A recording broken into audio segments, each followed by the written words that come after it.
इथे जमलेल्या विद्यार्थ्यांनो आणि कधी काळी विद्यार्थी असलेल्यांनो,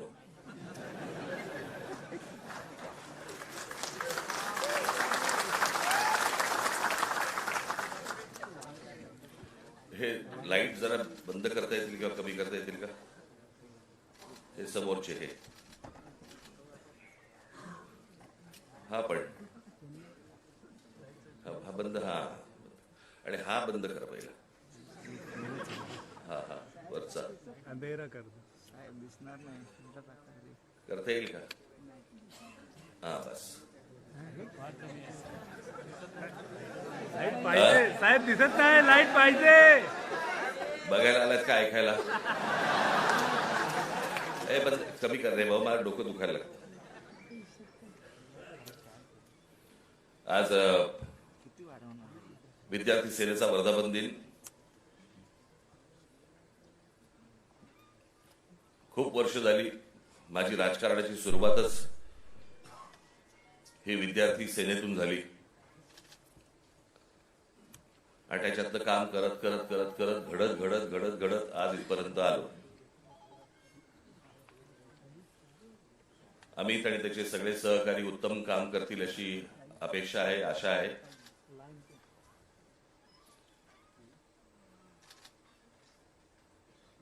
आणि या सदस्य नोंदणीला देखील भरघोस प्रतिसाद मिळेल अशी मी अपेक्षा करतो.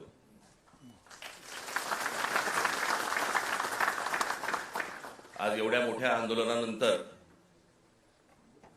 आज इतक्या लगेच विद्यार्थ्यांच्या आंदोलनानंतर लगेच इतक्या लवकर विद्यार्थी सेनेचा वर्धापन दिन आलाय.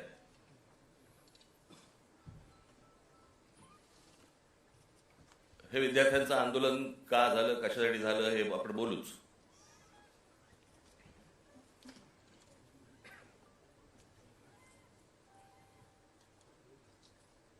परंतु मी ज्या वेळेला कामाला सुरुवात केली त्यावेळेला काळ वेगळा होता, विषय वेगळे होते, आत्ताचे विषय वेगळे आहेत. त्यावेळेचा तरुण वेगळा होता, आत्ताचा तरुण वेगळा आहे. तेव्हाचे विद्यार्थी वेगळे होते, आत्ताचे विद्यार्थी वेगळे आहेत.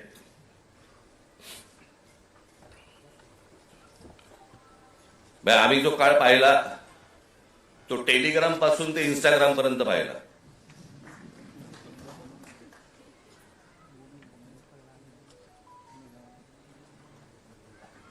आणि आताच्या ह्या सगळ्या काय जेनझी म्हणजे 97 पासून जे जन्माला आले ते 2011 पर्यंतचे, बरोबर ना? 12 तेच ते.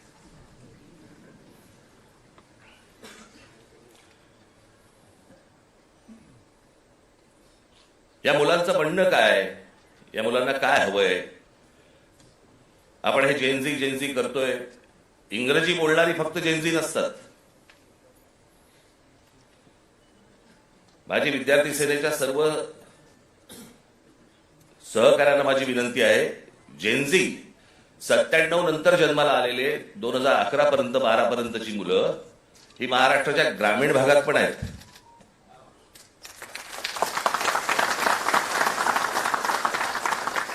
मुंबई, पुण्याचे, दिल्लीचे फक्त जेनझी नसतात किंवा नाहीत. या मुलांच्या अपेक्षा काय आहेत, आशा काय आहेत, यांना काय हवंय?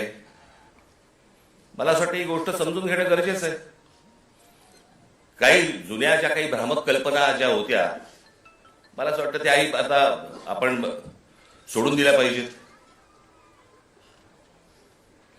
आमच्या काळामध्ये आम्ही त्यावेळेला लहान असताना आमचे आई वडील सांगायचे, डोक्याला रात्री झोपताना तेल लावत जा, बुद्धी तल्लख होते.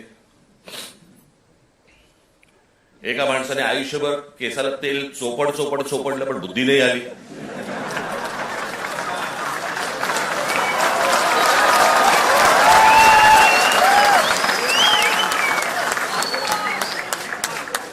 प्रत्येक केस स्वतंत्र उमेदवारासारखा उभा असतो.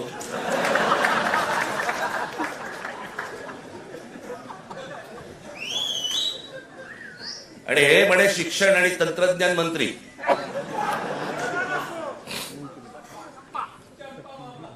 काय बोलतोय आपण, काय चाललंय? जग कुठे चाललंय, आपण काय बोलतो, आपण शिक्षण, तंत्रज्ञान त्याचा महाराष्ट्राचा मंत्री दगडावरच्या फुटप्रिंट्स, त्यांना फिंगरप्रिंट्स म्हणायच्या होत्या,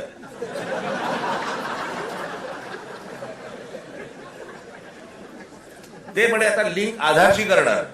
कसं?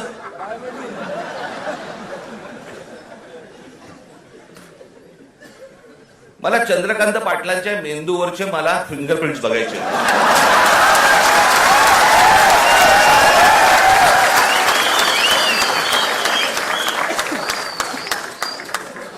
कोल्हापूरकरांनी ज्ञान मिळावं म्हणून या माणसाला कोल्हापूरवरनं पुण्यात पाठवलं, जिकडे बाबा शिक्षणाचं बाहेरघर आहे. तिथेही काही नाही झालं, तिथेही काही नाही झालं. आता असे शिक्षण मंत्री म्हटल्यानंतर जेनझींचा पारा सणकणार की नाही सणकणार, चढणार की नाही चढणार, की ही अशी माणसं आमच्या नशिबी आणून तुम्ही ठेवली आहे. आत्ताच मी एक पंतप्रधानांचं आत्ता आलेलं काहीतरी एक निवेदन आत्ता मी पाहून आलो.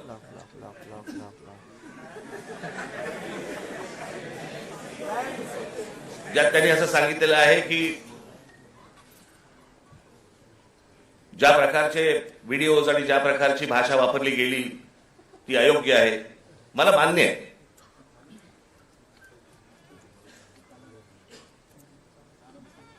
कोणाच्याही बाबतीमध्ये अशा प्रकारची खालच्या थरातली भाषा ही वापरली जाऊ नये, हे मला 100% मला मान्य आहे पंतप्रधानांचं. मला पंतप्रधानांना फक्त एवढंच सांगायचंय, हे तुमच्या पक्षातल्या लोकांना पण सांगा.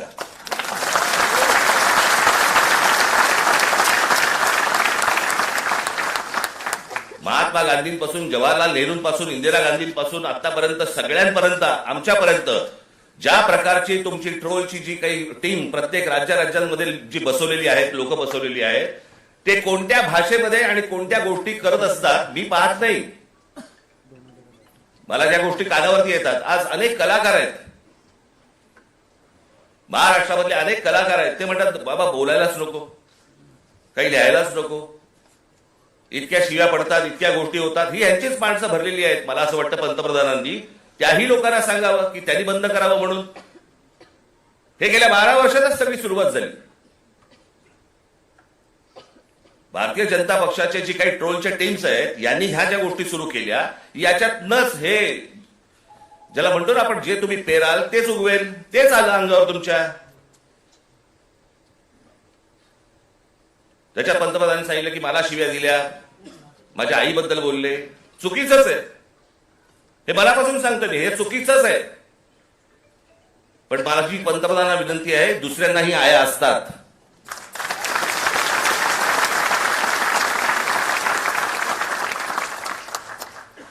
हे तुम्ही तुमच्या पक्षातल्या लोकांना देखील हे सांगितलं पाहिजे की तुम्ही मर्यादा पाळल्या पाहिजेत.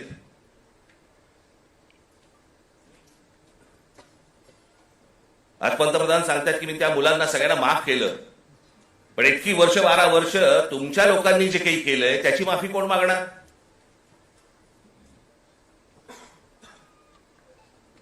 जे विद्यार्थी तरुण तिकडे जंतर मंतरला बसले होते, त्यांची डोकी फोडली, ज्यांना लाठ्या काठ्या मारल्या, त्याचे आदेश देणारे जे लोक होते ते कधी माफी मागणार?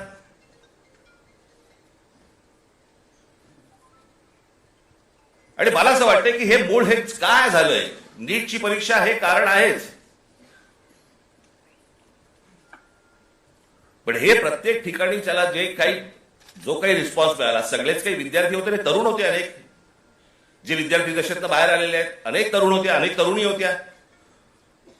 हे का आले रस्त्यावरती? याचं कारण सभोवतालचं वातावरण. आज अनेकांना वाटलं की हे फक्त नीटची परीक्षेचे पेपर फुटले, हे कारण होतं त्या आंदोलनाचं. पण त्या आंदोलनाने जे रौद्र स्वरूप धारण केलं त्याचं कारण हे आजूबाजूचं इतक्या वर्षांचं साचलेलं जे काही आहे ना. मला फुटपाथवर चालता येत नाही, माझ्याकडे पाणी तुंबलेलं असतं, आमच्याकडे बागा नाहीत, माझ्या लहान मुलांना खेळायला मैदानं नाहीत, बाहेर कुठे घेऊन जायला जागा नाही, शिक्षण झालंय, नोकऱ्या मिळत नाहीयेत, सगळ्या कंपन्या खासगी लोकांना दिल्या जात आहेत, एकाच उद्योगपतीवरती मेहरबानी सुरू आहे, त्यालाच सगळी जंगलं दिली जात आहेत, त्यालाच सगळ्या जागा दिल्या जात आहेत. जेव्हा कधी बघावं त्याला या देशामध्ये फक्त निवडणुका सुरू आहेत, आमदार खासदार फोडले जात आहेत, 50-50, 100-100 कोटी. डिजिटल इंडिया, तुमच्याकडचे पैसे हे सगळे काय ते सगळे काय डिजिटलाइज केलेत वगैरे वगैरे काय काय काय काय ज्या गोष्टी सगळ्या आता झाल्या. भैया आमदार खासदार फुटतात त्यावेळेला कुठे कार्ड कुठे स्वाईप करतात?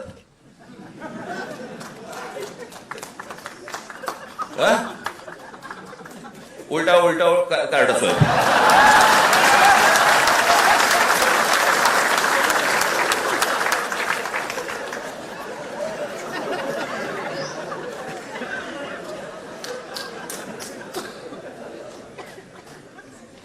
पैसे कुठे देतात मग? हे सगळं जे आहे हे सगळं साचलंय, हे सगळं साचलंय. त्या सगळ्या गोष्टींचा उद्रेक आता बाहेर येतोय. तो येणार, अजून येणार.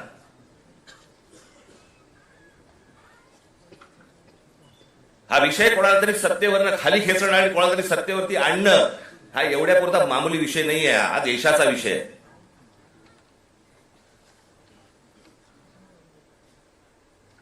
हा देशाच्या भविष्याचा विषय आहे. देशातल्या विद्यार्थ्यांच्या तरुणांचा भविष्यातला विषय हा. काय होणार आहे त्यांचं? आज माझ्या महाराष्ट्रातल्या ग्रामीण भागामध्ये, देशातल्या आज ग्रामीण भागामधला तिकडचा तरुण, तिकडच्या तरुणी काय करत असतील दिवसभर? काय विचार करत असतील? तो तिकडचा तरुण ज्याला विचार करत असेल की बाबा माझ्या बाजूच्या घरामध्ये एखाद्या शेतकऱ्यांनी माझ्या वडिलांचे मित्र होते, त्यांनी आत्महत्या केली, त्यांच्या अंत्यविधीसाठी तो मुलगा जाणार, विचार काय करणार? हे माझ्या वडिलांच्या मनामध्ये येऊ नये. मग याच्यासाठी मी काय केलं पाहिजे? मग मी शहरात गेलं पाहिजे. मग शहरात गेल्यावरती काय होणार माझं? मला कुठून नोकरी मिळणार? मला कुठून शिक्षण मिळणार? माझं पुढे काय होणार?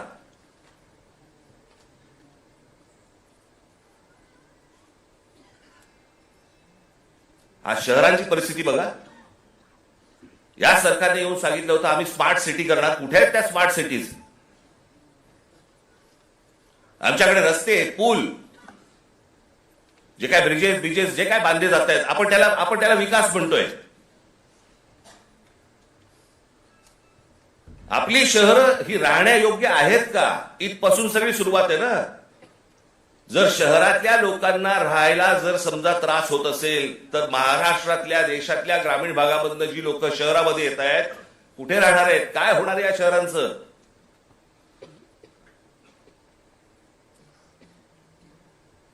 मी आता एक जस्ट तुमच्यासाठी म्हणून एक आकडा म्हणून आणलाय. आजची देशाची शिक्षणाची परिस्थिती हे वर्तमानपत्रांमध्ये आलेलं, हे वेबसाईटवरनं काढलेलं, अनेक गोष्टींमधनं आलेलं, हे त्याच्यातनं मी हे तुमच्या समोर मांडतोय. आजची देशाची शिक्षणाची परिस्थिती काय आहे? देशातील 1 लाख शैक्षणिक संस्थांमध्ये मुलींसाठी स्वच्छतागृह नाही. 1 लाख. 15,000 शाळांमध्ये पिण्याच्या पाण्याची सुविधा नाही. 2004 मध्ये 8 लाख शिक्षकांची पदे जी रिक्त होती ती 2026 मध्ये ही संख्या 10 लाखावरती पोहोचलेली आहे. शिक्षक हवे 10 lakh. 23 lakh joint entrance exam परीक्षार्थ्यांसाठी फक्त 1 लाख जागा उपलब्ध आहेत. 2014 मध्ये 3 लाख विद्यार्थी परदेशात शिक्षणासाठी गेले होते. 2014ला 3 लाख. तर 2026 मध्ये ही संख्या 9,10,000वरती पोहोचली. आज इतकी मुलं परदेशात जात आहेत. का परदेशात जात आहेत? मी 2014 साली मी एक डॉक्युमेंटरी केली होती, छोटीशी एक फिल्म केली होती 16 मिनिटाची. आपण जरूर बघा, युट्यूबवरती आहे.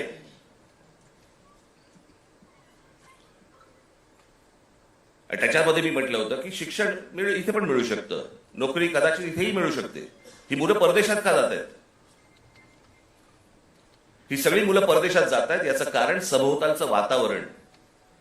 मी माझ्या घरातनं बाहेर पडल्यावरती मला आनंद मिळाला पाहिजे की मी काय शहरामध्ये राहतोय, काय सुंदर रस्ते आहेत, काय चांगले फुटपाथ आहेत, काय चांगल्या बागा आहेत, काय चांगली मैदान आहेत, स्पोर्ट्स कॉम्प्लेक्स आहे. मला प्रत्येक गोष्टीला वाव आहे.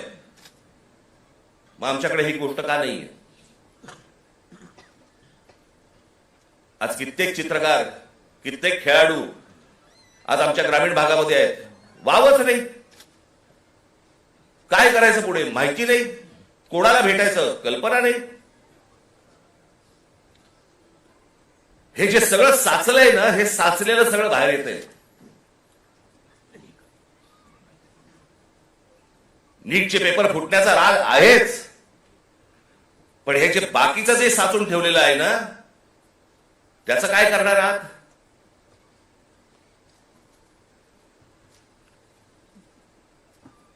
दोन 2014 मध्ये परदेशातील शिक्षणावरती भारतीयांनी, परदेशात जे गेले लोक 2014 मध्ये, त्या भारतीयांनी किती पैसे खर्च झाले त्यांनी स्वतःहून जे खर्च केले, म्हणजे जे आपल्या देशातनं जे बाहेर पैसे गेले ते किती गेले? तर ते 79,500 कोटी खर्च झाले. 79,500 कोटी. आज हा खर्च वाढून, आज 2026 मधली गोष्ट बोलतोय, किती वरती गेलाय? तर तो 5,85,000 कोटीवरती गेलाय.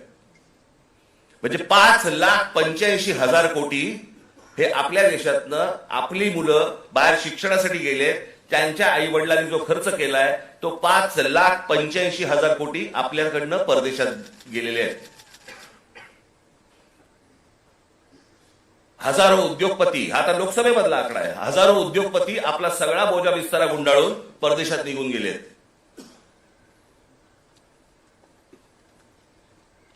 अहो एवढं कशाला?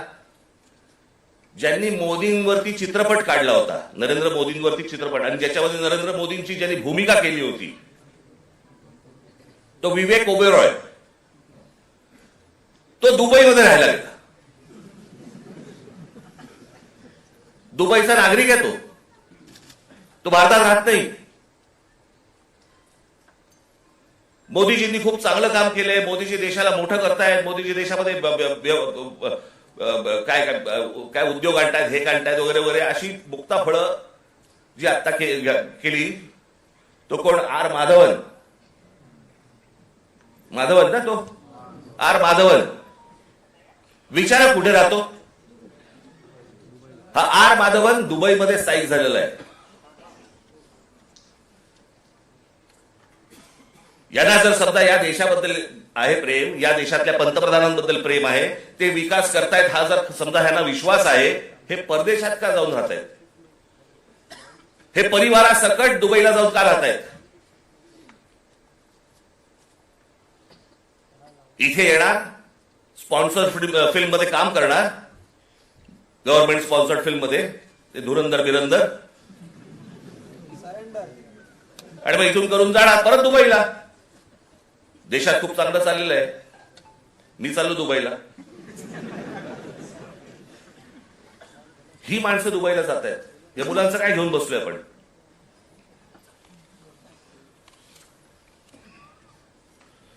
दोन 2004 मध्ये काँग्रेस सरकार ज्या वेळेला होतं त्यावेळेला शिक्षणावरती खर्च किती होता? 3.2%. आज 2026 मध्ये तो किती आहे? 2.8%. म्हणजे शिक्षणावरती जेवढा खर्च व्हायला पाहिजे, अमेरिकेमध्ये जाऊन बघा, युरोपमध्ये जाऊन बघा, शिक्षणावरती काय प्रकारचा खर्च करतायत. आज त्या मुलांना, त्या विद्यार्थ्यांना, त्या मुलांना त्यांची स्वप्न, त्यांना काय म्हणायचंय, त्यांना काय सांगायचंय, त्या प्रत्येक गोष्टींसाठी, प्रत्येक स्वप्नांसाठी त्यांच्याकडे वाटा आहेत. आज पंतप्रधान सांगतायत, त्यांच्या निवेदनामध्ये बोललेत की ही विद्यार्थी हे सगळे जे आहेत हे चुकीच्या रस्त्यावरती भरकटलेले आहेत. चुकीच्या रस्त्यावरती. मी एक ओशोंचं एक वाक्य ऐकलं, मी वाचलं होतं ज्यावेळेला, मी त्यातलं एक वाक्य होतं ओशोंचं, फार छान वाक्य होतं. आणि त्याच्यामध्ये असं म्हणाले ते कि कौन कहता है कि इस देश का युवक गलत रास्ते पे भटक रहा है। रास्ता बनाने वालों ने ही अगर गलत रास्ता बनाया है तो युवकों को क्यों टोकते हो?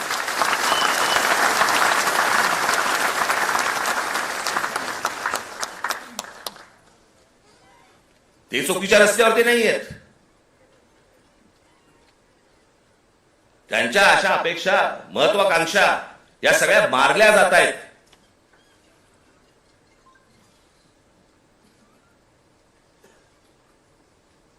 मोदींनी सांगितलं की आज मी म्हणे त्या सगळ्या ज्यांनी कोणी ट्रोल बिल केले त्यांना मी सगळ्यांना माफ करतो. या नीटच्या परीक्षांचे पेपर फुटल्यानंतर ज्या मुलांनी आत्महत्या केल्या त्यांच्या आई वडिलांची कोण माफी मागणार?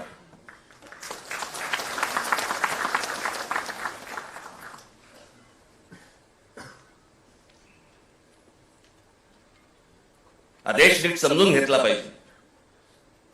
विद्यार्थ्यांचं, तरुणांचं, तरुणींचं म्हणणं, मत हे आपण समजून घेतलं पाहिजे. आज तो विद्यार्थी ज्या वेळेला तो हवालदिल ज्या वेळेला होतो त्या हवालदिलपणामध्ये तो जातो कुठे? मग देवाकडे प्रार्थना करायची, मला नोकरी लागू देत, मला काम मिळू देत, मला पैसे मिळू देत, नोकरी लागल्यावर माझं लग्न होऊ देत. त्याची स्वप्न असतात. मग तो विचार करतो की बाबा देवळात जाऊ आपण, देवासमोर नतमस्तक होऊ. त्याच्या लक्षात येतं अरे त्या देवळातच चोऱ्या व्हायला लागल्या.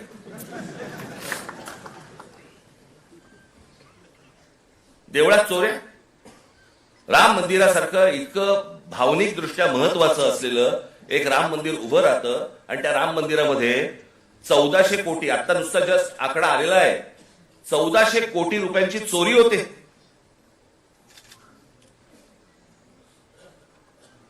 आणि याच्यावरनं सरकारमध्ये असलेले कोणीही त्याच्यावरती बोलायला तयार होत नाहीत. राम मंदिरावरती मतं मागताना बरोबर गेलात तुम्ही. मग ज्या वेळेला 1400 कोटी रुपयांची चोरी झाली, पंतप्रधान स्वतः एकटे गेले होते, सगळेजण बाजूला उभे होते. स्वतः एकट्याने जाऊन तिकडे जाऊन पूजा केली, प्रतिष्ठापना केली, सगळ्या गोष्टी केल्या. पंतप्रधानांनी याच्यावरती बोलायला नको राम मंदिराच्या चोरीबद्दल? का त्या अयोध्येमधनं एक खासदार निवडून नाही आला म्हणून आमचा संबंध तुटला असं आहे?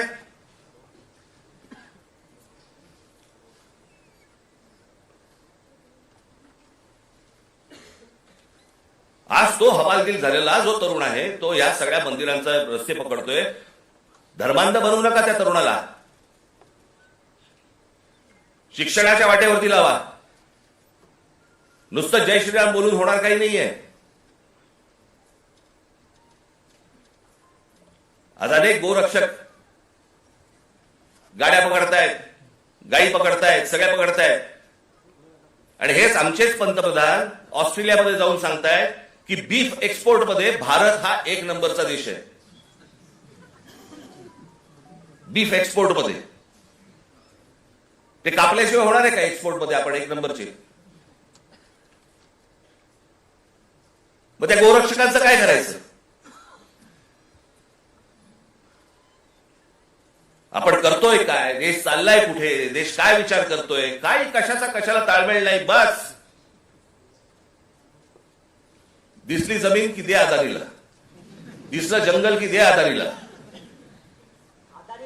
आम्ही काही ह्या सगळ्या गोष्टींची काय फक्त टीका करण्यासाठी हा विषय नाही आहे. मला असं वाटतं ही गोष्ट परिस्थिती समजून घेणं गरजेचं आहे. या देशामध्ये काय सुरू आहे आणि काय घडतंय. मी आज अजून एक गोष्ट तुमच्या समोर आणणार आहे. माझे पत्रकार बांधव इथे आलेले असतील. तुम्ही विचार करा, आपण जातो, श्रद्धेने जातो, मंदिरात जातो, आपण काही दानपेटीमध्ये टाकतो, ज्याच्यावरती या देशाच्या सगळ्या मंदिरांमध्ये लाखो कोटी रुपये जमा होतात. काय होतात, त्याचं काय होतं काय नाही माहित नाही. त्याचे ट्रस्ट असतात, त्याचे ट्रस्टी असतात सगळे. मग त्याच्यातनं आपल्याला कळतं चोऱ्या होत आहेत. आता हे प्रकरण घ्या. पत्र आहे प्रति माननीय श्री एकनाथ शिंदे साहेब, उपमुख्यमंत्री महाराष्ट्र राज्य. विषय सिद्धिविनायक मंदिर न्यास मधील दानपेटीची चोरीबाबत वरिष्ठ पातळीवरती चौकशी करण्याबाबत जिथे आपण श्रद्धेने जातो, जिथे दानपेटीमध्ये आपल्याकडे भाविक जातात आणि पैसे टाकतात,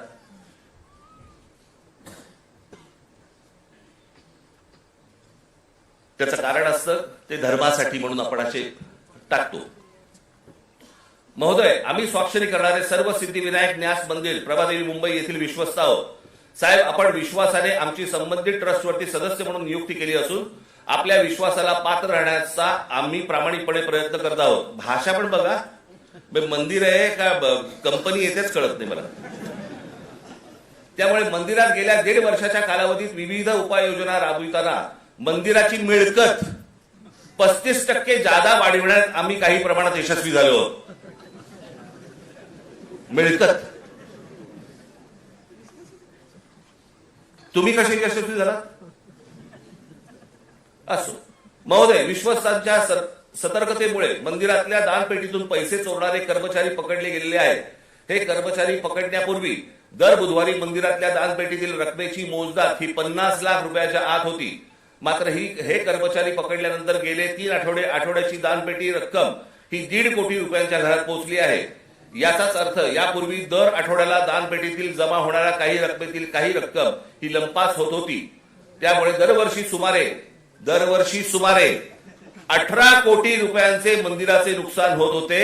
याचे धागेदोरे वरिष्ठ पातळीवर आहेत असा आमचा ठाम संशय आहे. साहेब, या प्रकरणाची आपण गंभीर दखल घेऊन शासकीय पातळीवरती संबंधित प्रशासनातील वरिष्ठ अधिकाऱ्यांची चौकशी लावावी अशी आमची आपणास विनंती आहे. विश्वस्त मंडळ सिद्धिविनायक गणपती मंदिर न्यास प्रभादेवी मुंबई. हे सगळ्यांनी सह्या केल्या आहेत. राहुल लोंढे, भास्कर शेट्टी, महेश मुदलिया, जितेंद्र राऊत, मीना कांबळी, मनीषा तुपे, गोपाळ दळवी, सुदर्शन सांगळे हे त्यांचं पत्र आहे.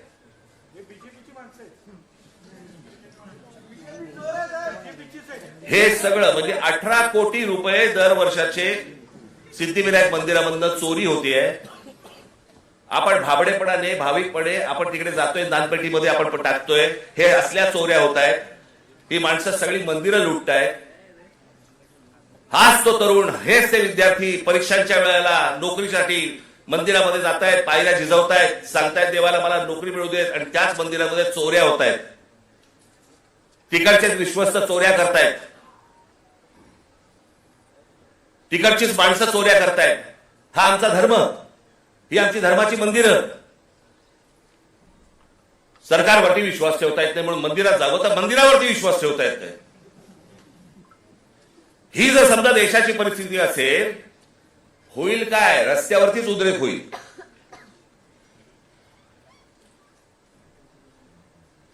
राजकारण सोडून द्या बाजूला. मला असं वाटतं या सगळ्या गोष्टींचा सामूहिक देशाचा म्हणून, राज्याचा म्हणून आपण विचार करणं गरजेचं आहे सर्वांनी मिळून. निवडणुका येतील त्यावेळेला विचार करू वेगळा. पण आज काय परिस्थिती आहे? हे का झालं? कशामुळे झालं? हा उद्रेक का झाला? मला असं वाटतं ह्या गोष्टी समजून घ्यायला नको. अनेक बारीक बारीक बारीक बारीक त्याला लेयर्स आहेत, पापुत्रे आहेत. ते पापुत्रे चढत चढत चढत चढत त्याची वडी झालेली आहे. मला असं वाटतं ही गोष्ट सरकारने समजून घेणं गरजेचं आहे. आज मनातल्या तरुणांच्या, विद्यार्थ्यांच्या आशा, आकांक्षा, महत्वाकांक्षा या मला असं वाटतं विद्यार्थी सेनेने समजून घेणं गरजेचं आहे. नोंदणी होत राहील, पण त्यांची ते काय विचार करतायत मला असं वाटतं हे पाहणं गरजेचं आहे. याच्यामध्ये जर बदल झाला नाही, मी हीच गोष्ट एकदा मागे जेव्हा नीटचा पेपर फुटला होता 2016 साली, तेव्हा मी पंतप्रधानांना फोन केला होता आणि त्यांना मी सांगितलं होतं की म्हटलं हे तुम्ही स्वतः ह्याच्यामध्ये जातीने लक्ष घाला या प्रकरणामध्ये. म्हटलं आज म्हटलं देशातले शेतकरी आत्महत्या करतायत, हे मी 2016ला सांगितलं होतं. म्हटलं उद्या हे विद्यार्थी आत्महत्या करतील, आणि आज तेच घडलं. 21 विद्यार्थ्यांनी आत्महत्या केली.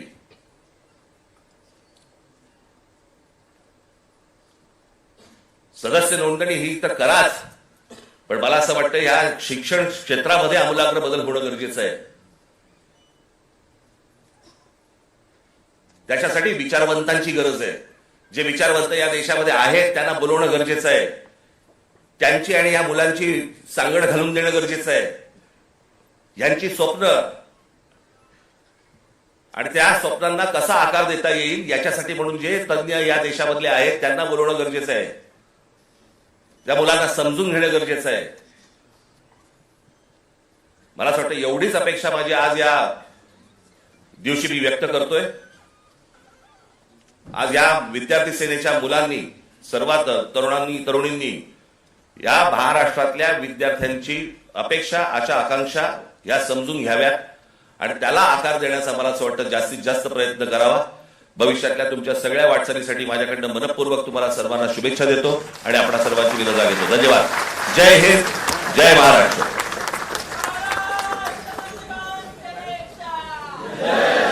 त्यानंतर